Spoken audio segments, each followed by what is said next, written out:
O Elias Jabbour, professor da Faculdade de Ciências Econômicas da UERJ. Olá, uma ótima tarde para você, professor. Obrigado por nos atender. Eu que agradeço mais uma chance de expor minhas ideias aqui para vocês aqui. É sempre uma honra muito grande. Obrigado, professor, pela participação.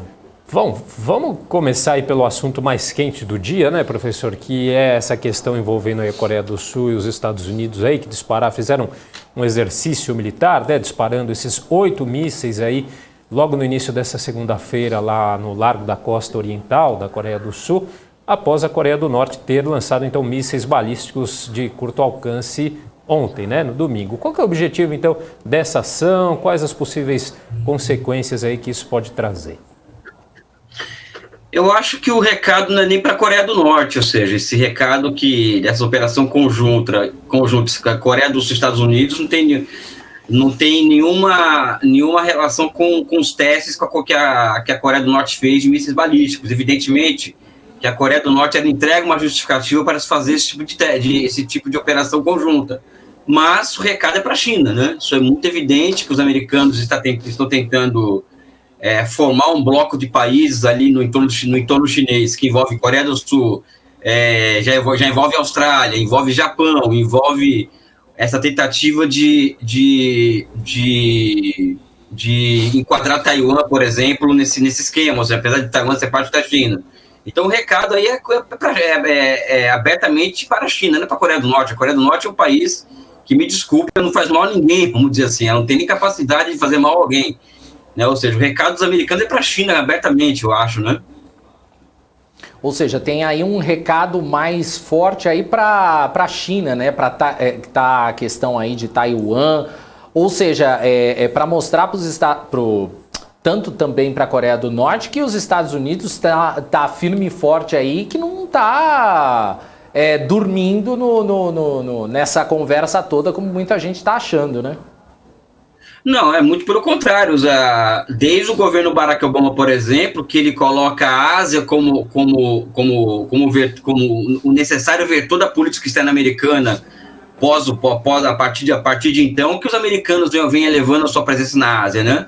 Hoje, por exemplo, a China, somente o caso da China, ela é cercada por mais de 80 bases militares americanas naquela região, ou seja, isso não é uma festa, como diz o outro, ou seja, hoje existem mais de 80 bases militares americanas no entorno chinês, e no caso da Coreia do Sul em particular, são 29 mil soldados americanos na Coreia do Sul. Né? Então não é uma situação de altíssima tensão e que envolve também os interesses tanto americanos quanto chineses no Mar do Sul da China. Né? Então é crescente a tensão naquela região, e na medida em que a China vai alcançando maior destaque no âmbito da economia internacional, a tendência dos americanos é aprofundar as tentativas de desestabilização naquela região, que eu, na minha opinião particular, aliás, eu sou famoso com o meu sincericídio aqui com vocês, o grande elemento desestabilizador da Ásia hoje não é a China, e sim os Estados Unidos, né? Imaginem vocês se os americanos tivessem 80 bases militares chinesas cercando 40 em cada costa do país, né? Cercando os Estados Unidos. O que acontece hoje é que a China está sendo cercada por bases militares, provocações militares, existem porta-aviões americanos que vira e mexe, ela invade as águas territoriais chinesas no Mar do Sul da China, existem aviões americanos que invadem o espaço aéreo chinês, vira e mexe, ou seja, é a região mais quente do mundo hoje aquela, viu? Não é outra não, viu? Pois é, professor, e aí ainda nessa questão, né, a gente pode ressaltar que o Joe Biden, né, o presidente americano, aí deu o seu mais forte aviso aí a Pequim, né, de que Washington está comprometido em defender Taiwan militarmente, aí, no caso de um ataque da China, né, os comentários de Biden aí que compararam um possível ataque chinês a Taiwan com invasão da Ucrânia pela Rússia, né, pareceram aí desviar-se da política de ambiguidade estratégica praticada aí há décadas por Washington, né, sobre esse assunto, e aparentemente levantaram aí a possibilidade de um confronto militar entre as forças americanas e chinesas. O senhor acredita nesse possível conflito? Quais são as chances de ele realmente acontecer? Eu acho que nós temos que ir na essência da questão. A questão da Ucrânia é uma e de Taiwan é outra. Ou seja, Taiwan ela é parte do território, do território chinês. Ou seja, existe uma só China, que é uma política que os americanos passaram, vamos dizer assim, a compreender e assinar acordos sobre isso em 79. Ou seja, a política de uma só China. E de que Pequim é sua representante, uma política que os americanos reconhecem. Né? Então, os recados que o Joe Biden tem dado no sentido de que, olha, vamos proteger Taiwan de um possível ataque chinês, vai de encontro à própria política americana de reconhecimento de que existe uma só China e de que Pequim é capital dessa China. Então, Joe Biden está sendo ultra contraditório com isso. Hoje, Taiwan não tem 10 países no mundo que reconhecem Taiwan como a representante da China na comunidade internacional. Agora, o alvo estratégico do Biden não é proteger Taiwan da China. Eu não vejo dessa forma, né? Até porque eu acho que essa é uma não discussão. Taiwan é parte da China. Pronto, acabou. Isso aí é reconhecido por mais de 90% da comunidade internacional. Essa é uma não discussão, tá? Que eu acredito que nós temos que levar por esse caminho. Agora, a questão chama-se TSMC, ou seja, a única fábrica do mundo capaz de entregar para a China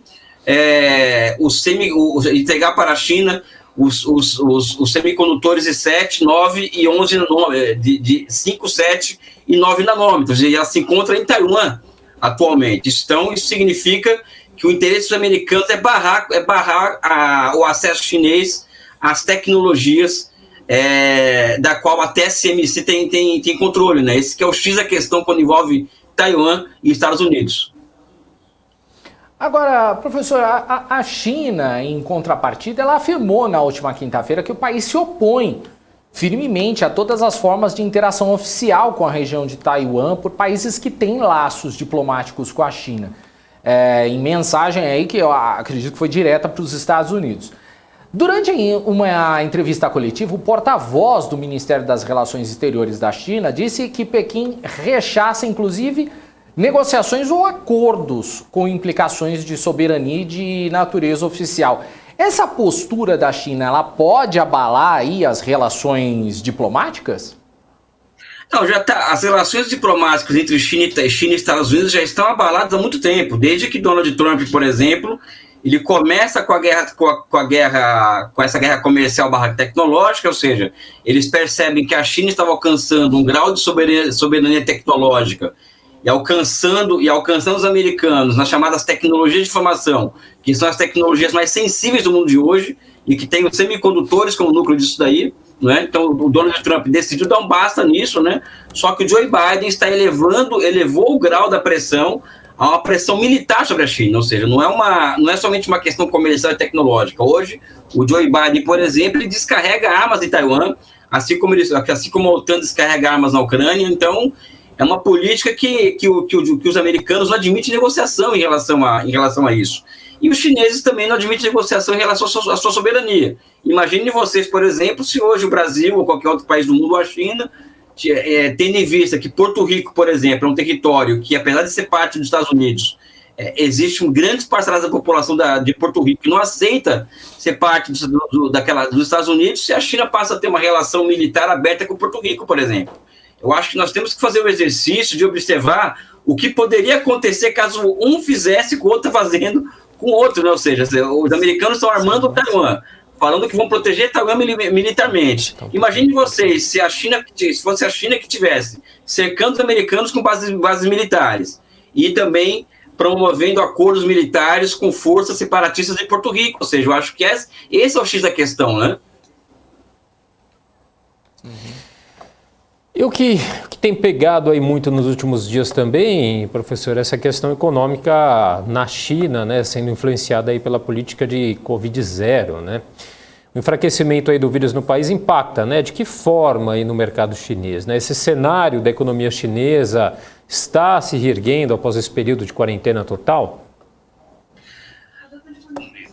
É uma situação complicada da chinesa, porque eles fizeram uma escolha, ou seja, as pessoas acham que eu estou aqui para defender a China, muitas vezes aqui no chat deve aparecer isso, mas não é verdade. Os chineses fizeram uma escolha, ou seja, nós vamos salvar vidas e vamos esquecer a economia, se for o caso, e estão pagando preço por isso, ou seja, tanto é que na China houve 6 mil mortes de Covid-19.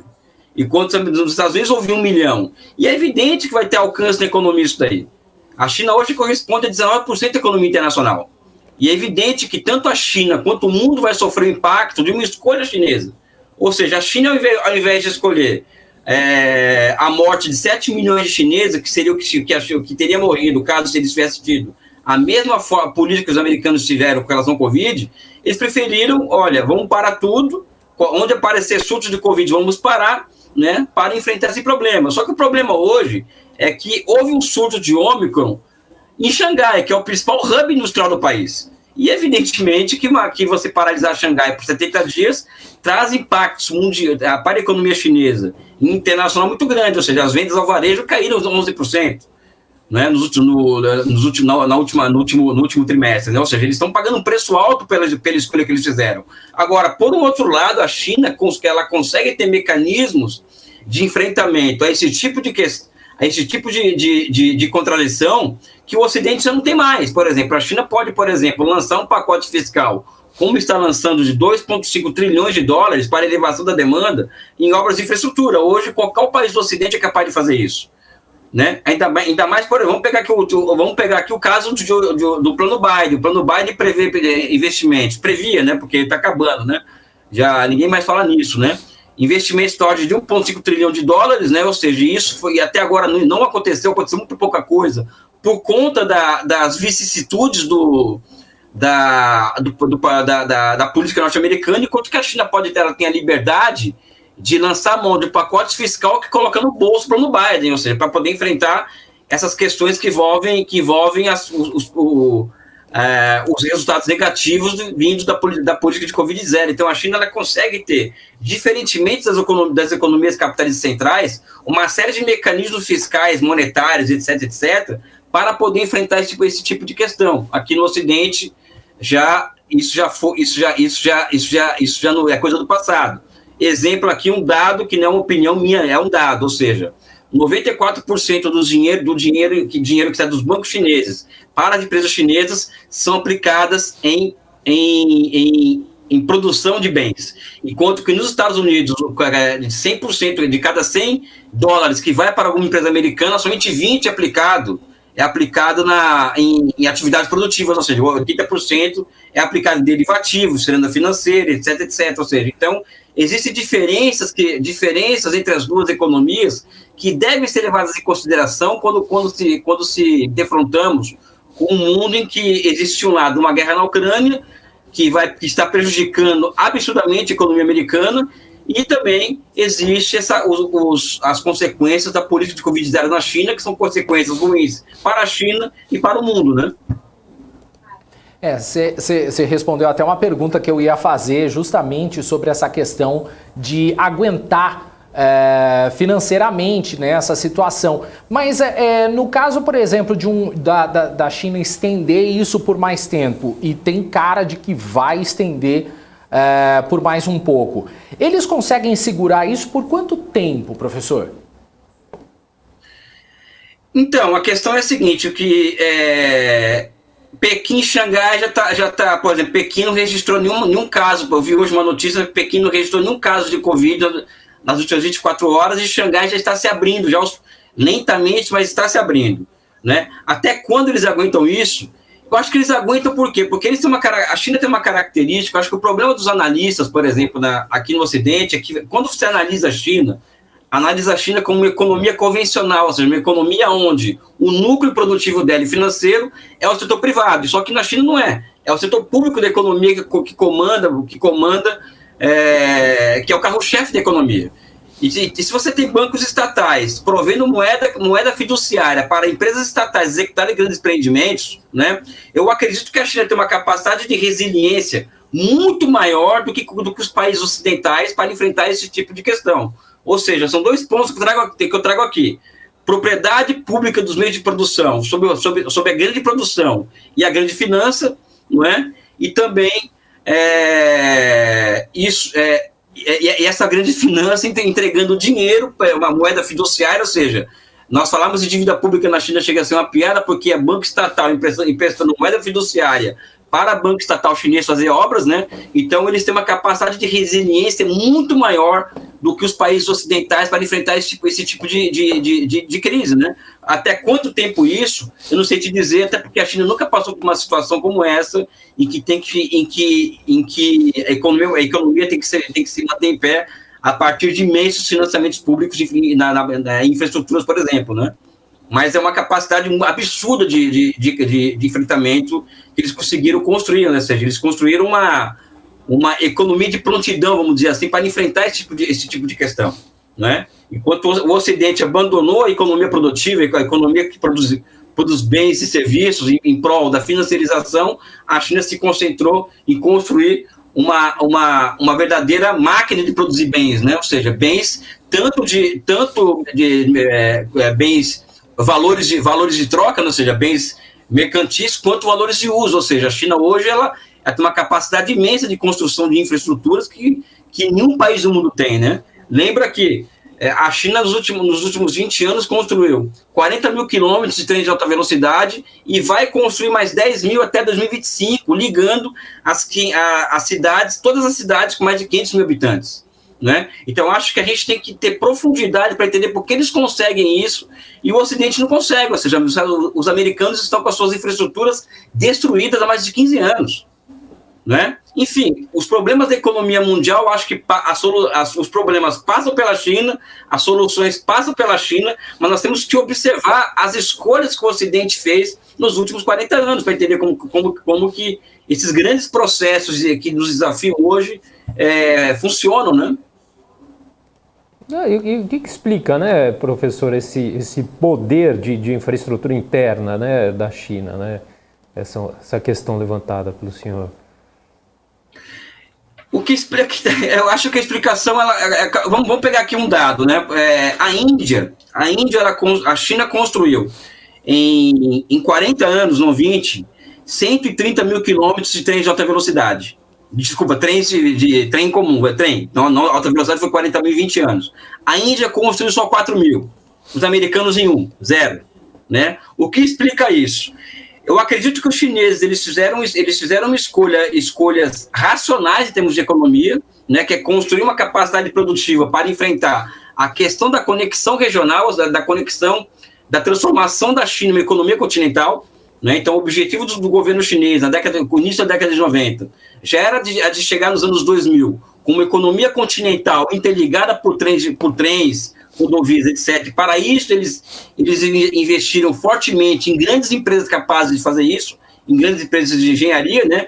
Além do fato de que eles conseguiram montar um Sistema Nacional de Inovação Tecnológica centrado nas empresas estatais, né? Então, as tecnologias hoje que permitem a China pensar em construir um trem de alta velocidade de 600 km por hora, elas saem de 4 grandes conglomerados empresariais estatais. Isso faz com que os custos de produção desse tipo de bem seja muito menor do que no Ocidente, onde o setor privado que controla esse tipo de investimento, né? E mais, né? Ou seja, é o tipo de investimento que o setor privado não faz, porque não tem lucro imediato, é o Estado, né? E como aqui no Ocidente as coisas estão separadas entre Estado e setor privado, ou seja, tudo essa separação que beira o ridículo do ponto de vista conceitual, na China isso não acontece, né? Então, outro ponto, a China não precisa pagar direitos de propriedade, ou seja, aqueles custos de produção relacionados a direito de propriedade. Por quê? Porque são empresas estatais que fazem isso,